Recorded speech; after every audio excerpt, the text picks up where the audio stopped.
Hi అండి, hello, నమస్తే. ఈరోజు మన రెసిపీ బుక్లో రెసిపీ ఏంటో చూస్తామా? సాంబార్ పౌడర్. పర్ఫెక్ట్ సాంబార్ పొడి అండి. ఈ ఒక్క పొడి ఉంటే చాలు, సాంబార్ అంత టేస్ట్గా వస్తుంది. ఈ ఒక్క పౌడర్తోనే సాంబార్ పెట్టారంటే దీని వాసన పక్క వీధిదాకా వస్తుందండి, అంత బాగుంటుంది. రండి ఎలా చేయాలో చూసేస్తాం. దీనికోసం నేను 1 కప్పు శనగపప్పు, అలాగే 1 కప్పు మినపప్పును తీసుకొని రెండింటిని దోరగా వేయించుకున్నాను. ఇవి దోరగా వేగిన తర్వాత ఇందులో ఏ కప్పుతో అయితే శనగపప్పు మినపప్పు వేసుకున్నానో అదే కప్పుతో 1 కప్పు ధనియాలు వేసుకున్నాను. అలాగే 1/2 కప్పు మెంతుల్ని కూడా వేసుకున్నాను.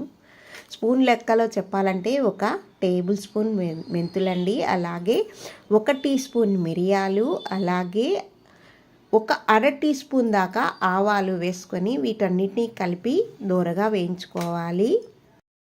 ఈ వీడియో కనుక మీకు నచ్చినట్టయితే తప్పకుండా ఒక లైక్ని అయితే చేసేయండి. అలాగే మర్చిపోకుండా మన ఛానల్ని సబ్స్క్రైబ్ చేసుకోండి. ఇప్పుడు ఇందులో 1 టేబుల్ స్పూన్ దాకా జీలకర్రని వేసుకోవాలి. అలాగే 1 రెమ్మ కరివేపాకును కూడా వేసుకొని వీటిని దోరగా వేయించుకోవాలి.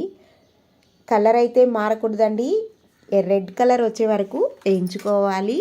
ఇలా వేయించుకున్న దీన్ని ఒక ప్లేట్లో వేసుకొని చల్లారబెట్టుకోవాలి. ఈ మిరప్పొడి అయితే ఇది తమిళనాడు స్పెషల్ అండి. ఇక్కడ క్యాటరింగ్ వాళ్ళు చేసే మెథడ్నే నేను మీకు చెప్తున్నాను.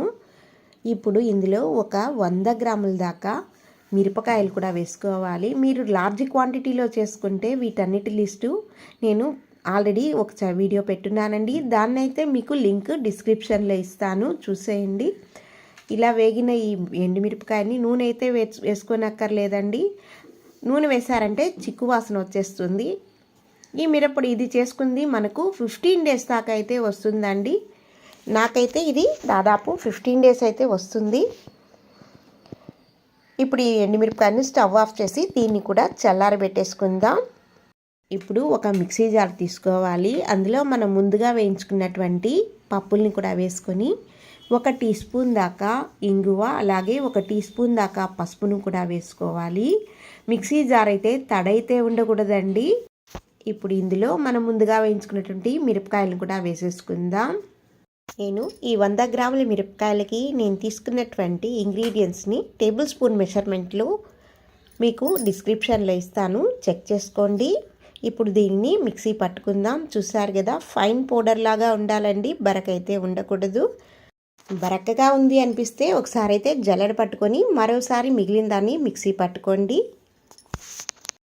ఈ వీడియో అయితే మీకు నచ్చిందని అనుకుంటున్నాను. మీరు కూడా ఒకసారి తప్పకుండా ట్రై చేయండి. ఎలా వచ్చింది అనేది నాకు కామెంట్ రూపంలో తెలపండి.